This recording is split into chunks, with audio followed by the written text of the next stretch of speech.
Hello， 大家好，我是志奇。嗨，阿弟。大家如果有在 follow 我的 IG 的话呢，应该会知道啊，最近蛮认真的在健身的。那主要是因为我希望到我的40岁的时候呢，可以有个健康的身体，然后继续做更多有趣的挑战。那阿弟呢，其实也是我的健身好伙伴。Yes， 你为什么开始健身呢？我其实2018年就有想要健身，那时候是要给自己一个30岁的生日礼物，是更健康的身体。Okay， 但那个时候没有到很跟着教练，我都是自己练。结果就不小心腰受伤，在重训的时候，所以就有一段时间都没有继续了。那后来是到在皮塔那边有上了一阵子的课，然后后来是跟志奇去同一个健身房，因为比较近，就变成是可以每一周有3、4、5天都在那边练习。的确是差蛮多的。那我们练了一下之后，就有发现要身体健康，就是除了运动之外，就吃其实蛮重要的，饮食。所以最近呢，我也开始很认真的好好吃饭。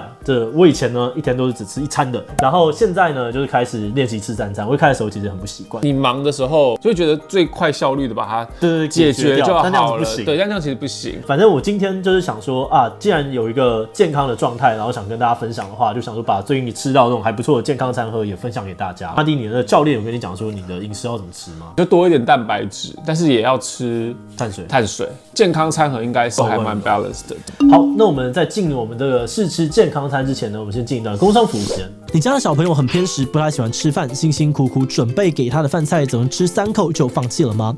盲狗狗素养教育第2季认识食物绘本，这次要帮家长们拉近孩子与食物的距离。这是一套带着小朋友认识食物、亲近食物、尊重食物的绘本，由曾经荣获多项国内外设计奖的台湾团队操刀，用我们日常最熟悉的豆浆、米浆、柠檬爱玉，还有木瓜牛奶等等，打造在地美食的趣味故事。内容不但请来了幼教顾问兼修、导读，还获得了饮食旅游作家韩良义老师的大力肯定。现在这个第2季的新绘本在嘖嘖募资中，期间限定的优惠组合最低只要54折，而且呢，在募资的期间还会开放整本限时试阅。担心踩雷的可以先看看再决定，而还没有小孩的也可以分享给你有小孩的朋友。现在就点击下方的资讯栏，立即试阅全新的盲狗狗素养教育第2季认识食物绘本吧。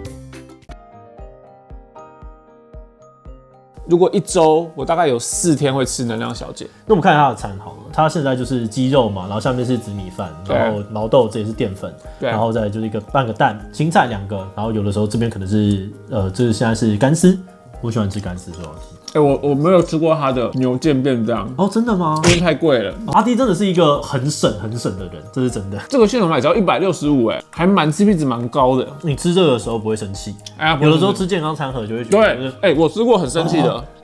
你们怎么样会觉得难吃？鸡肉没味道。然后柴，它是鸡胸，它本来就已经是一个不是那么好吃的食物了。你要至少做的它是有点 juicy 的，你才会觉得我想要吃。我觉得当你食物变成一个有点压力的事情的时候，你就会对吃这件事情感到很厌烦。甚至常常在喝蛋白的时候，我就会觉得好烦哦。健康餐的好吃度真的是帮助我们可以坚持健身。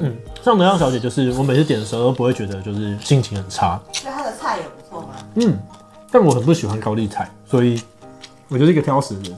我会吃啊，我会逼着自己把它吃完这样子。假设在美味度上面，你会给它几分？3分，对，3分。因为跟一般食物比较的话，我的5分就会是那种好吃的东西这样。假如你们今天没有要健身，你们还会点它来吃吗？对，一定会点那种很重口味的啊，然后就是吃的很爽。我觉得它比较好的地方就是它的东西都还算蛮有味道的。而且其实这样这一份它的热量其实蛮低的，推大家可以买来试试看。对。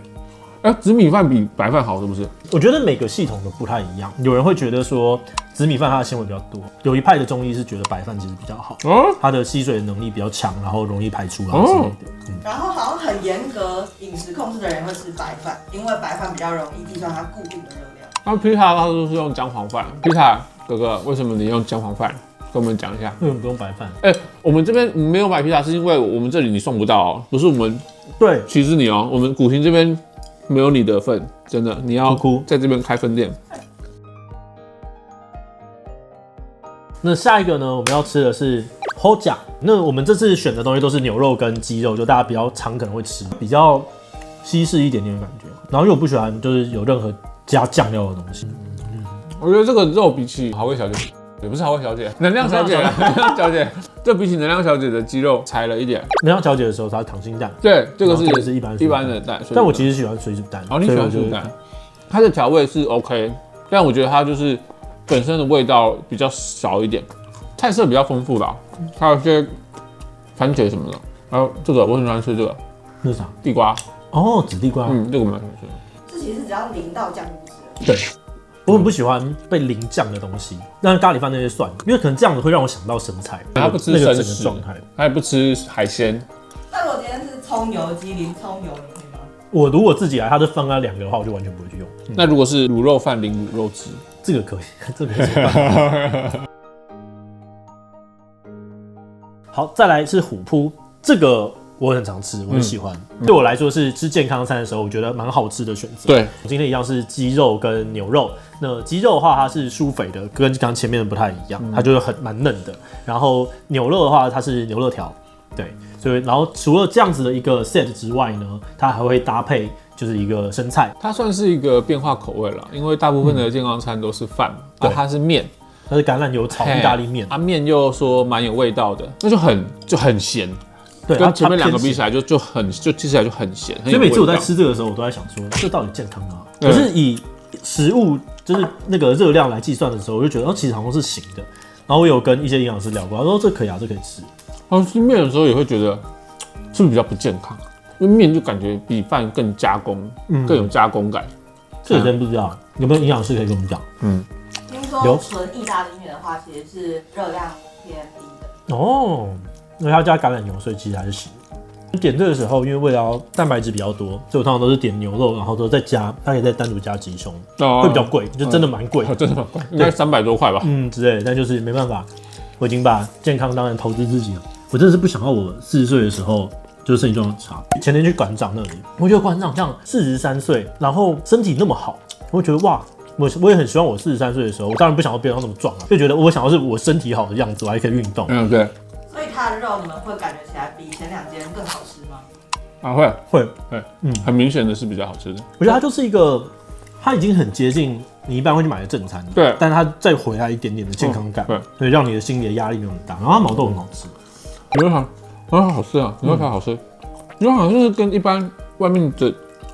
就一样啊，就一样，没有健康。而且牛肋本身就是很油的东西，对，健康度可能稍微低一点，在3分之类，稍微低一点。对，没有专业判断。喜欢吃它生菜的话，它的健康度就会在下降。哦，对，没错。我生菜就是会吃完了，我蛮喜欢吃生菜的。你在吃生菜的时候，不会觉得自己很像是马吗？牛吗？不会啊，不会，很好啊，当个马，当个牛。我已经真的忘记生菜吃起来是什么味道。我记得我小时候第一次吃的时候，我非常非常讨厌生菜，然后我就不吃。凯撒酱美乃滋超级恶心。他算挑食，他真的算挑食。我真的可是我挑的东西很明确，我就是生菜海鲜，然后这2个东西就是占世界上很多很多的比例，这没什么办法吧？生食啊，你生食也都不吃啊？对啊，就是生的啊，就是生的海鲜。所以生牛肉不吃？我不吃。但因为你挑的东西虽然很明确，但它的范围太广泛。对，然后我就被讲说很挑食，我没有，我只挑就是这3种东西，还有内脏，我就不吃。可怜，因为人家可能是挑，比如说香菜我不吃，或者是青椒我不吃，你是直接挑一个 category， 我全部都不吃，所以很容易遇到，对，每餐都会遇到。我好像没有挑食的，我只有3个东西不吃，我不吃鸡爪，然后我不吃猪肝。鲔鱼罐头我不吃，就这3个，我其他东西几乎都吃。我就是很多东西都讨厌它的味道，我会觉得没关系，我人生不用那么多的选择。然后我小时候都会被骂，那时候就是幼稚园中午的公餐，他老了一个鱿鱼萝卜汤给我，然后他没有给我鱿鱼，因为他知道我不吃。但是那个你知道，把鱿鱼跟萝卜煮在一起，里面就会全部都是鱿鱼的味道啊。然后我就不喝，我就摆在那边。然后他就很生气，他说我都已经没有给你了，你还不吃。然后就罚我不能午睡，然后就一个人坐在那个餐厅里面，那个餐厅超小超暗的，然后我就一个人坐在那边，然后我说怎么办？超过分的，挑食到底哪里不好？你也知道自己的选择啊，很多贵的东西不吃啊。你说什么黑尾龙虾啊、龙虾啊那种东西，我觉得很好解决，好不好？那种大菜我都不吃。你去饭店里面，你要点最贵的那菜里面，我全部都不吃，所以我都可以吃很便宜的东西。我唯一贵一点就牛肉，牛肉也不会贵到哪里去。我还很讨厌吃和牛，最贵的就是什么干式熟成和牛，这东西我2个都超不爱，我超讨厌干式熟成，然后我也超讨厌就和牛。为什么你不喜欢干式熟成？太干吧？我觉得第一个它太干，第二个是它有点过度浓郁了。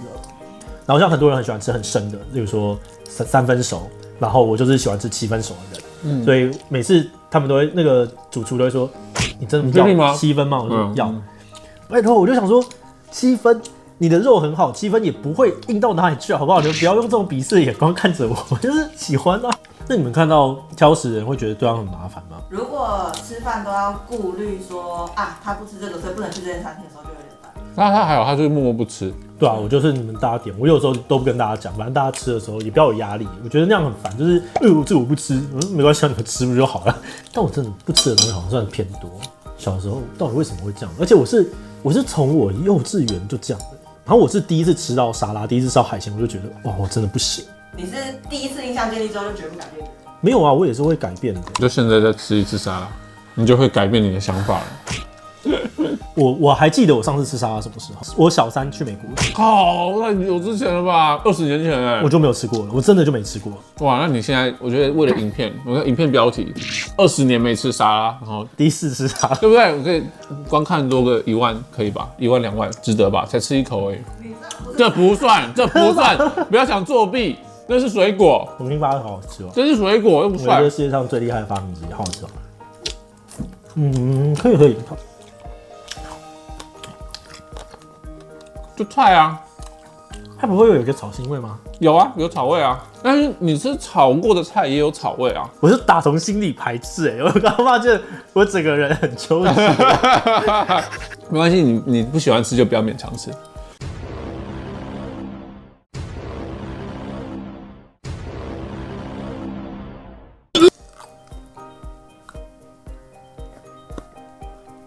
如何？我不行不行，没有小时候我第一次那种不适，我有选择不会点这东西。但是我觉得吃生菜，它就是吃它的脆跟它的那个汁。我很讨厌青菜脆的，就是那种高丽菜会把它煮到很软的那种，在火锅的时候。我那时候不喜欢能量小姐的高丽菜，就是因为它很脆。我会把那个高丽菜那个中间那个梗就会挑掉。所以你不吃木素芽了？不吃啊，木素芽超可怕。木素芽的味道他绝对不能接受，木素芽菜味超重。对，哇，我人生第一次就是碰到木素芽加凯撒沙拉酱的那个沙拉，我就说哇，这什么地狱的食物，然后我要把它吃完。只需要芒狗狗绘本。食物教育吗？对。为什么？可是我没有浪费食物啊，我就是不吃它。哎呦，你那个高丽菜中间那个梗你浪费了。这样也可以凹。你不可以全部的东西都占有吧？你们人类真的是。我觉得其实要教小朋友不挑食的重点是要让他营养均衡。所以如果自己能够在挑食的状况下，还尽量让自己营养均衡就 OK。你看我以前一天只吃1餐，你们都吃3餐，浪费地球的资源。萨诺斯就是想要把你们这种人消灭。我就1餐而已，我就基本上是等于1/3一个人。萨诺斯就会觉得啊，你可以活着 OK。全世界都跟我一样，全宇宙都跟我一样，萨诺斯就不会出现，钢铁就不会死了。我今天看到哭，可以。那最后选择下来我们的第一名，我的话还是琥珀。好吃程度为优先的话是琥珀。那为什么阿滴5天里面却有4天选能量小姐？它稳定，对，它品质稳定，然后加上它多点一个蔬菜，就刚刚好是200块，就是一个很舒服的金额。不知道我觉得它有点已经在我的心目中已经不算是真的健康餐的范畴，因为我不知道它的营养组合到底是怎么样，因为它吃起来就我觉得很像是一般食物了，就一般的这种清炒的蒜味意大利面，然后算是油的，对吧？它这个意大利面也蛮油啊，它那个鸡肉跟特别是那个牛肋，都是油的。我觉得好像可以问问看，我们下次去问一下我们的教练，就是说，这样子它到底算不是健康餐，是可有的选择吗？如果是的话，它其实蛮好的，因为就很好吃的。对，好，那你自己挑的时候，你看我怎么挑？